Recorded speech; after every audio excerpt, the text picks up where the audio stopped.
হে guys, good morning. আজকের duty হচ্ছে গিয়ে বড় বাজার। তো চলো, রাস্তায় যেতে যেতে কথা হচ্ছে। তো বন্ধুরা, আমি একটু প্রথম থেকেই বলি ব্যাপারটা। আমার বাড়ি হচ্ছে গিয়ে হাবড়া অশোকনগরের মধ্যে। তো ওখান থেকে অন্য অন্য দিন বারাসাত আসতে আমার মোটামুটি 1 ঘন্টা বা খুব বেশি হলে 1 ঘন্টা 10 মিনিট লাগে। কিন্তু আজকে সোমবারের সকালও বলা যায় না, কারণ মোটামুটি 11টা সাড়ে 11টা বাজে। তো মানে অস্বাভাবিক জ্যাম রাস্তায়, মানে তার কোনো কোনো ভাষা নেই, কোনো তুলনা নেই। মানে ওই জ্যাম ঠেলতে ঠেলতে ঠেলতে ঠেলতে প্রায় আমার 1.5 ঘন্টা থেকে 1.5-2 ঘন্টা লেগে গেছে। তোমরা সবাই দেখতেই পেয়েছো, আমি জাস্ট পিছনে হলদিরামের সিগন্যালটা ফেলে এসছি। তো সামনে আমাদের কেষ্টপুর ফ্লাইওভার। তো মানে এই দিকটা তাও একটু ফাঁকা ফাঁকা দেখাচ্ছে, মানে ভালো লাগছে গাড়ি চালাতে।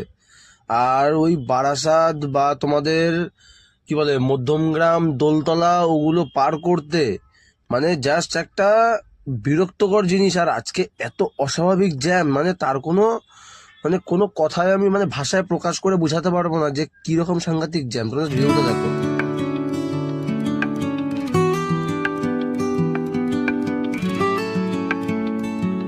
তো প্রথমে আসলাম বড় বাজার। তো বড় বাজার বেশিক্ষণ দাঁড়ায়নি, তাই ওখান থেকে চলে এসেছি তাড়াতাড়ি ধর্মতলা। তোমাদের একবার ধর্মতলার আমি ভিউটা দেখাচ্ছি, দেখো।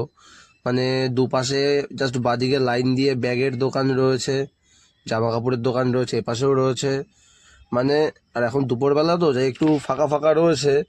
ভিড়টা হবে জাস্ট দুপুরের পরে, বিকেল বিকেল শুরু হবে ভিড়টা, অস্বাভাবিক ভিড়টা শুরু হবে। আর তোমরা ঘুরতে ঘুরতে এখানে হাঁপিয়ে গেলে, এখানে লস্যির দোকান রয়েছে, তারপরে ফ্রুট জুসের দোকান রয়েছে, ফ্রুট স্যালাডের দোকান রয়েছে, মোমোর দোকান রয়েছে, মানে কোনো অসুবিধাই নেই। আর এখানে আমি একটা দেখলাম জিনিস, যে খুব ভালো একটা জিনিস পাওয়া যায়, মানে ডালের বড়া পাওয়া যায়। তো বন্ধুরা, ধর্মতলা থেকে বেরিয়ে যাচ্ছি বাড়ির দিকে। একটু রাতও হয়েছে। তো এখন রয়েছি মা ফ্লাইওভারের উপরে। মানে তোমরা দেখো কি সুন্দর লাগছে রাত্রের ভিউটা। মানে ওই যেমন দূরে বিল্ডিংয়ে ছোট ছোট আলো দেখা যাচ্ছে, ওগুলো সব ফ্ল্যাট।